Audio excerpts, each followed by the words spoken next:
Welcome to my Dahlia patch, everybody. Today I'm going to be tearing down the dahlias. So I've got to tie up all the old string that I used. I've got to dig up the tubers. I've got to chop the plants down. I've got to wash the tubers. I got to store the tubers. So I'm going to take you through all of that and how I do it personally.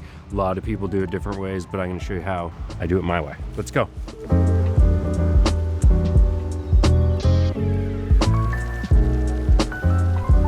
So here's the deal, dahlias can't stay in the ground over winter where I live because it gets too cold, and when they freeze, they split open and they rot and they're ruined. So you have to dig them up every single year.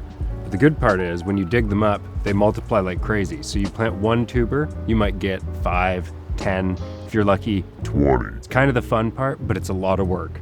You gotta start by cutting down the plants, leaving just like the tip sticking out. Make sure you label them when you cut them down if you have a lot, so you don't get confused with what variety is what. Once you've got them chopped all down, you dig them up, but you wanna be careful when you dig them up not to break them because they're pretty fragile. So I'm gonna show you how I do all of that, so just keep watching. Before I can start chopping down my plants and digging up my tubers, I have to go through and cut off all this string.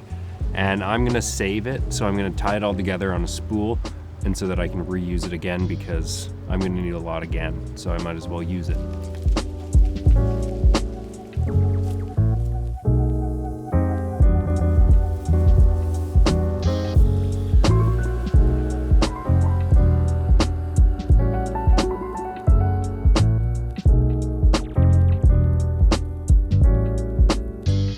So I got all the plastic string off, I rolled it up on the spool. Now I am going through and I'm taking out all the tomato stakes, and I'm just cleaning up everything before I start to dig. The worst part is, see at the bottom, I've got metal wire, and that's a real pain in the butt to take off, and I'm gonna have to do that before I dig as well. So I'm down here in the row, and I'm gonna take this tool here, and I'm gonna use it to slice the dahlia. I'm gonna slice it right at the stalk, about 3-4 inches above the ground, so that I have a nice little handle on it. So I'll show you how I do it. Okay, so here's our stalk. We're gonna go about this high up.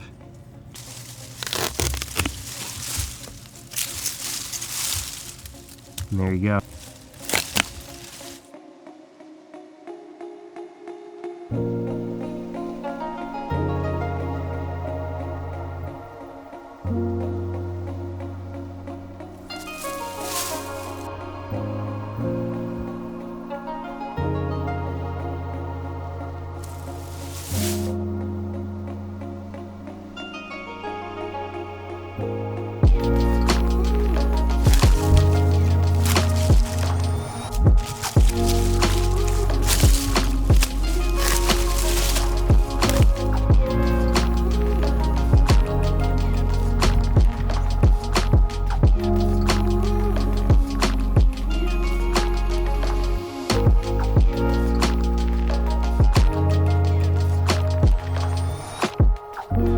Here's the deal, it's day 2, and I am about to go start digging up the tubers.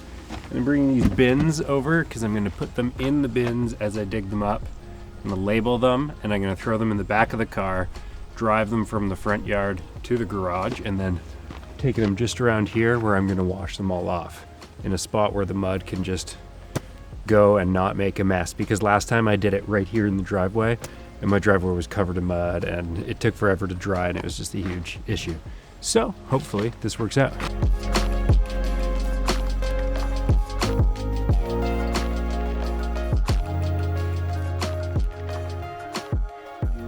So we're here digging up the first row of tubers, and they're coming out looking pretty good. This is Boom Boom. Just at a quick glance, it looks like we're gonna have 1, 2, 3, 4, like 4 or 5 tubers just from this one. So we're just gonna dig up this whole row and count how many we got.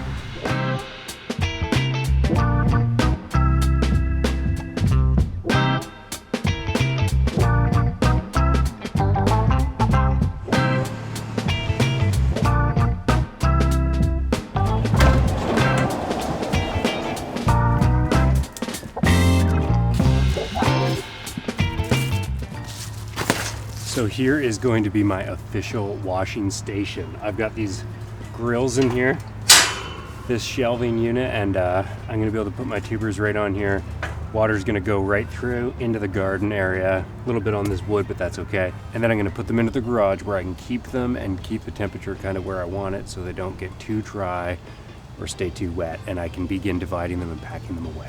One massive benefit to washing and dividing now versus waiting until the spring is if you're limited on storage space. Right now, one variety is about 4 big totes.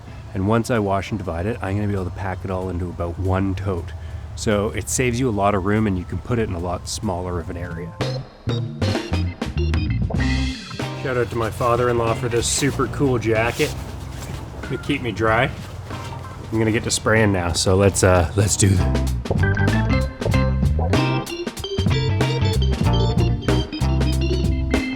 Okay, so while I'm in this moment of washing, I'm just gonna take my clumps like this, and I'm gonna take off all the long necks and even some of this little stuff. And I'm just emptying it into a bin here, and I'm gonna take that away so that it's kind of curing more in this shape. So it's gonna be a lot easier to divide once it's dry. So that is a ready to go tuber. It's as washed as I'm going to get it.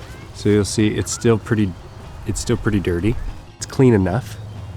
It's as clean as I need it. I just want it to be clean enough that I can easily get through it with these and divide it and pack it away. So I'm gonna set it off to dry now.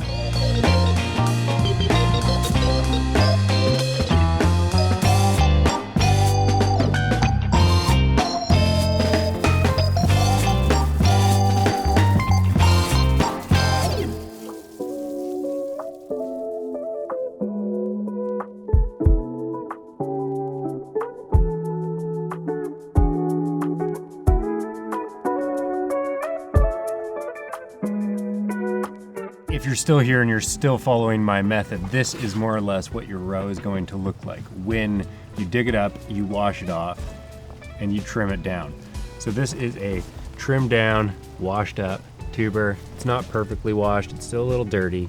That's okay, no problem.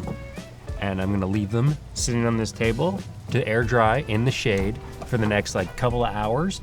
I'm gonna check on them every hour or two, just make sure they don't dry too quick. And once they're dry-ish, I'm gonna put them away in the totes.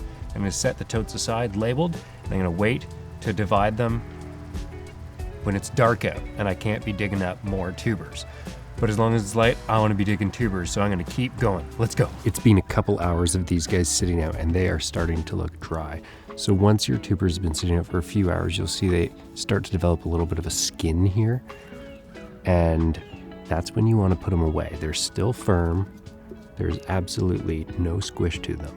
If they sit out too long, they'll start to get squishy and shrivelly. So take your tubers like this. And I just put them away in these bins.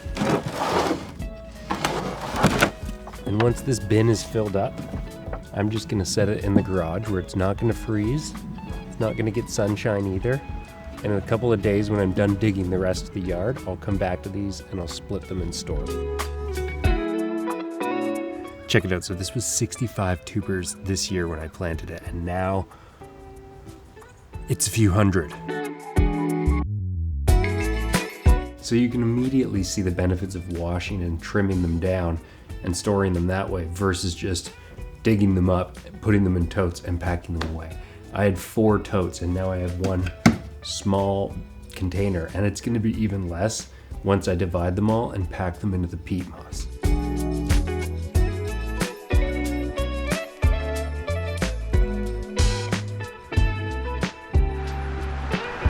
It's the end of day 2 tearing up the dahlia patch, and we have 2.5 rows done. There was a lot of prep work, so now we're on easy street. We're gonna cruise through some rows, get them all washed up, get them dried, and cut to the dividing.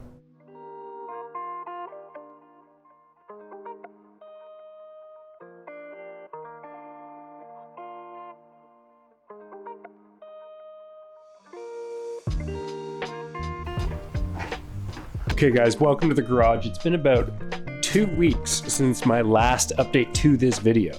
So here's where we're at. We've got all these bins here. If you come over here, we've got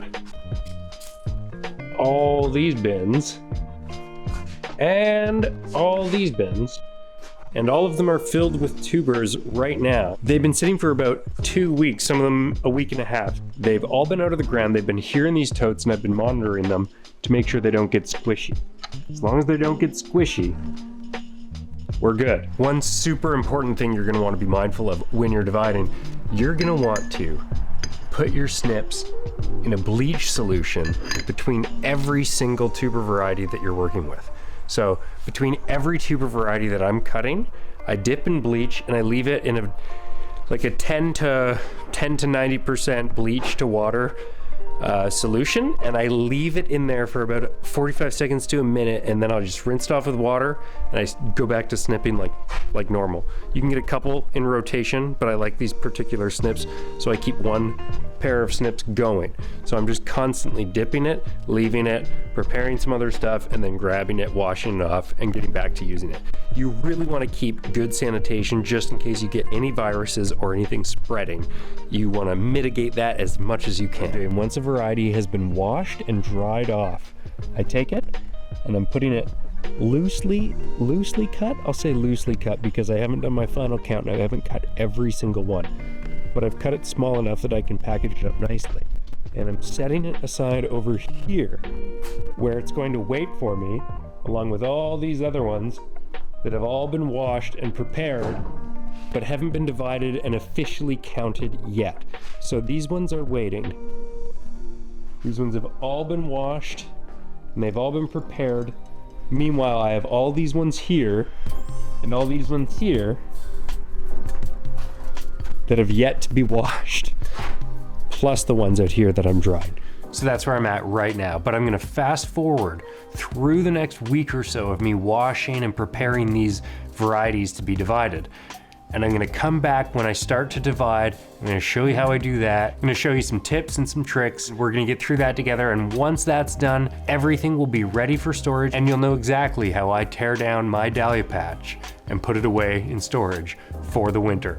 If you're loving this video, please hit the like button and give me a subscribe. It would be awesome. I plan to make a lot more videos like this in the future, so please join me on this journey because I'm just getting started. Okay. See you in a couple weeks. I'm driving.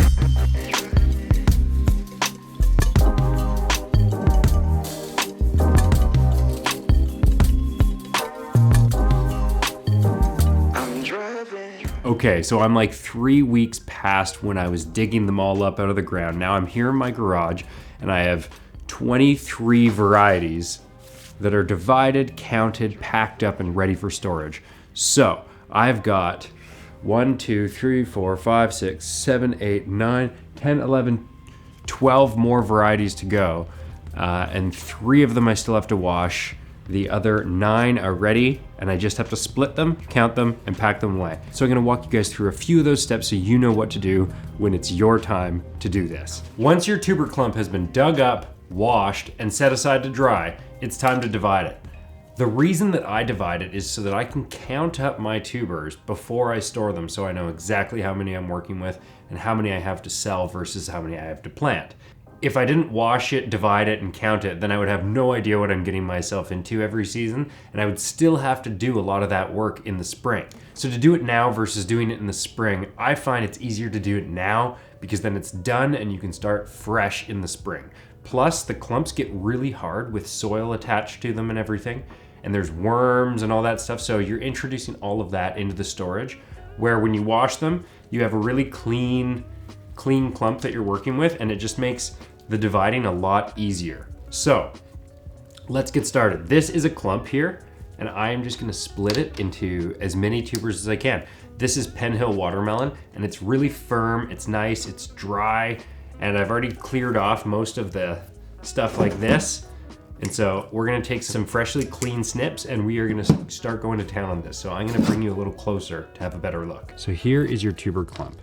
And each of these little potato looking balls don't equal a tuber necessarily. A viable tuber that you're gonna plant for a dahlia has to have the tuber part, it has to have a sturdy neck right here, and it has to have a piece of the crown, which is this part here. You can see how it's swollen up and nice So you got to figure out how you're going to cut that piece alone off, and then that part will grow an eye that will give you a new plant.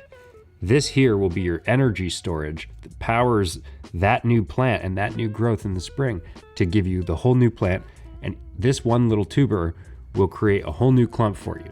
So the hard part is starting, and what I often do is I go through it and I look for any broken necks, because if there's any broken necks, you can cut them off because you know they're not going to grow you a new dahlia plant.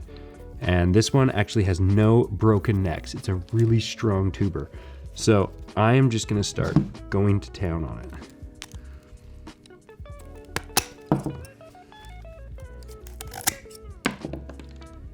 So I'm just kind of getting my fingers in the snips and trying to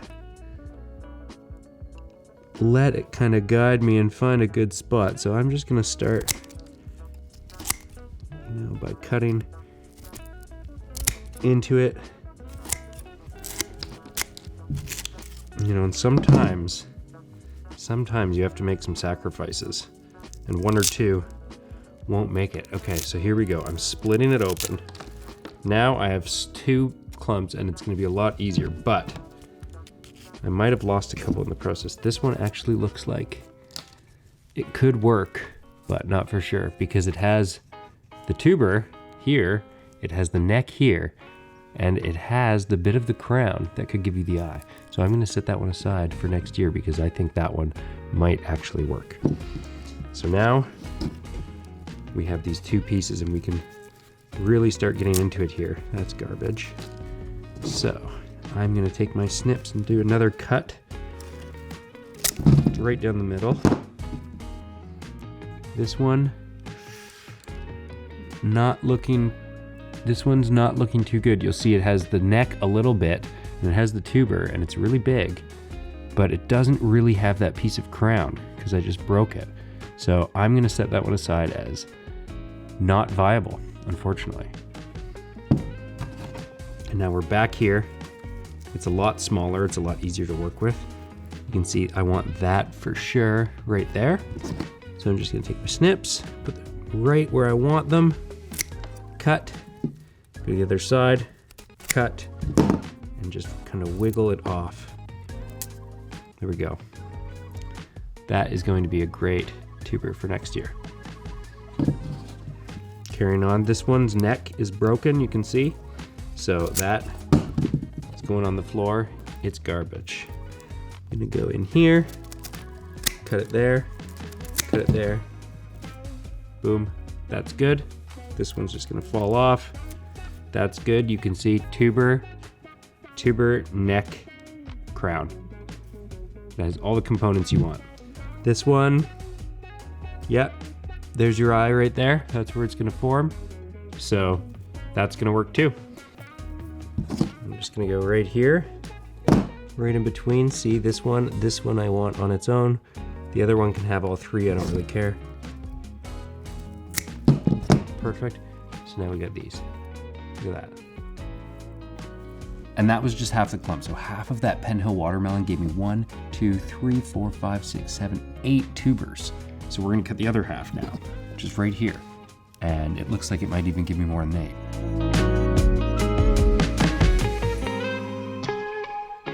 So here you have it, 1 clump give me 1, 2, 3, 4, 5, 6, 7, 8, 9, 10, 11, 12, 13, 14, 15, 16, 17, 18, 19, I'm pretty sure, or 20 tubers from that 1 clump, right on. So here's what I'll do next. Once I have them all divided, I'll count them and I'll put them into my journal and I'll write down exactly how many of which kind I have. I'll back it up by putting it into my phone notes, just so I have it in 2 places in case, something happens to my journal here.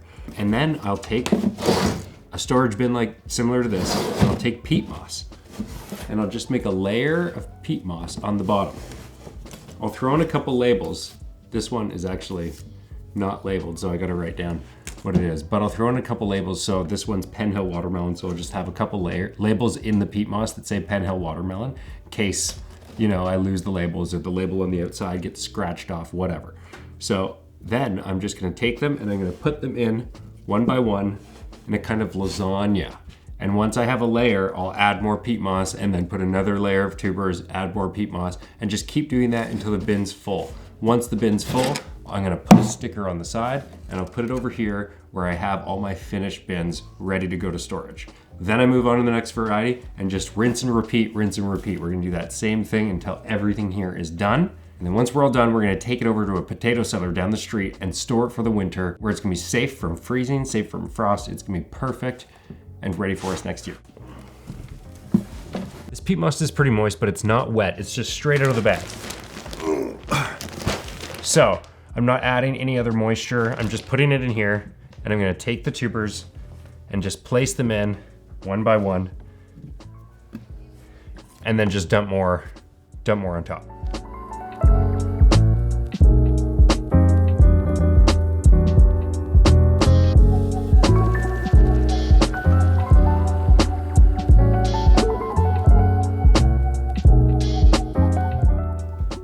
So if you're like me and you dug up a whole bunch of your tubers all at once and you have them just kind of sitting around, I washed mine and I had them drying and sitting in bins in the garage, but they were getting pretty dry. So I took peat moss and I just dumped peat moss on top of all of the washed clumps. So right now I have all these bins full of peat moss and fully washed clumps just so they wouldn't dry out while I was waiting to get to the dividing, because I had to slowly divide and I couldn't do them all at once because there's just not enough hours in the day and I still have, a career and I want to surf as much as I can.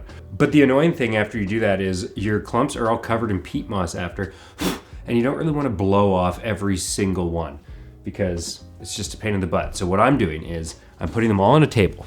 Check it out.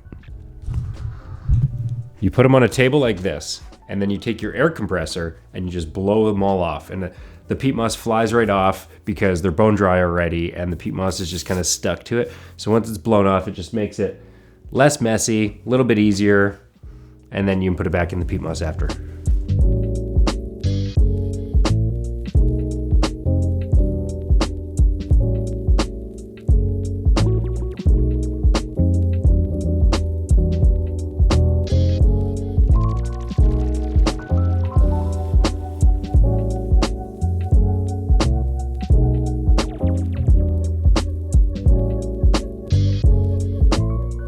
Here we are 3.5 weeks later and we are done.